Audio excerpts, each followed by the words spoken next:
bumili ng mga beauty products. Tapos di ka pa iyang nagkakaroon ka pa ng allergy. Tapos hindi naman talaga effective sa balat mo.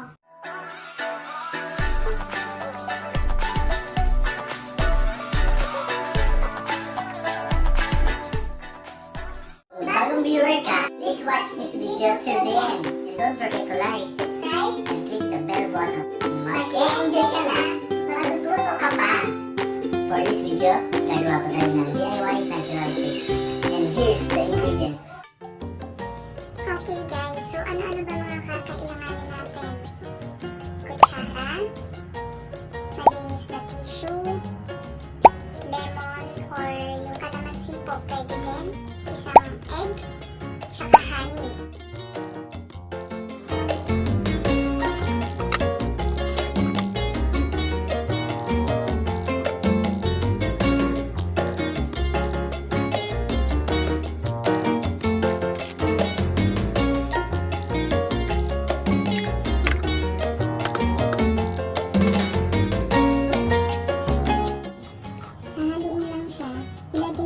Sa ref na mga at least 15 minutes or basta lumamig lang siya, 30 minutes, ganyan.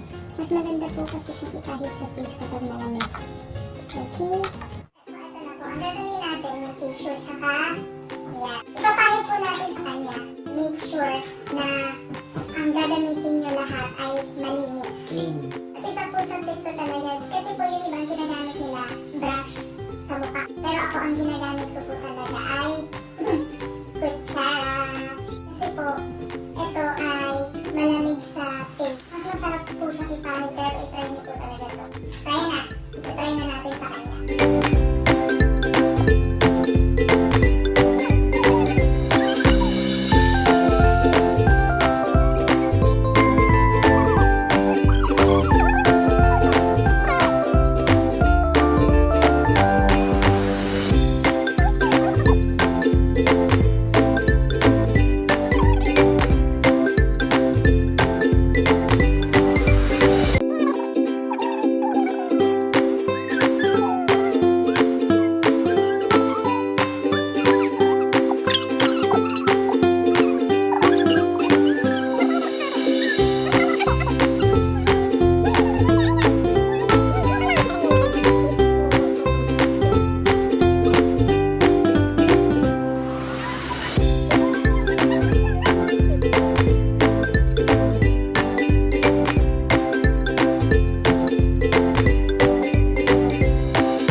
Pahiran si RJ. Naglagay lang ako ng mga extra dito na tissue para madali lang siyang hilahin na gano'n. After nun, tatanggalin natin yung tissue. Tapos, ang effective doon, mas maganda po. Ang ipanghihilamos niyo o lalagyan niyo ng gano'n. Yelo. Pero kailangan pag maglalagay tayo ng yelo dito or magpapahid tayo ng yelo, make sure na hindi mo direktang ilalagay yung yelo sa skin mo kasi alam ko parang pwede din masunog siya. Ang kailangan po natin dyan, tissue pa rin. Kahit malungsaw siya sa face niyo, okay lang. Kung wala naman po kayong yelo, kahit po malamig na tubig ay okay din. Disclaimer lang po, hindi po ako dermatologist, hindi po ako expert sa skin, pero ito po kasi yung effective para sa akin. Tingnan niyo po, natutuyo na siya kaya ganyan parang pumuputi na ulit yung tissue. So guys, ito na siya. Para effective na effective na mabalat yung mukha natin. Ayan, tuyo na siya. Hanggang kung tuyo na siya. Pero mas maganda ko siguro kung mas matagal pa tuyo na. Ngayon, tatanggalin na natin siya guys. Ito. Oh, sarap. Ang sarap. Tsaka guys, kailangan pagkantuan-tanggal natin para kung may masamang blackheads man, whiteheads, huling-huli sila, walang kumala.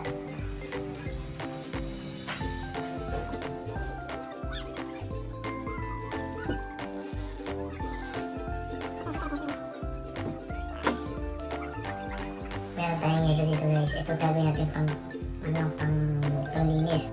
Nakakapagpalitin ng pores. So, effective to. Refreshing siya, malamig. Dab-dab lang.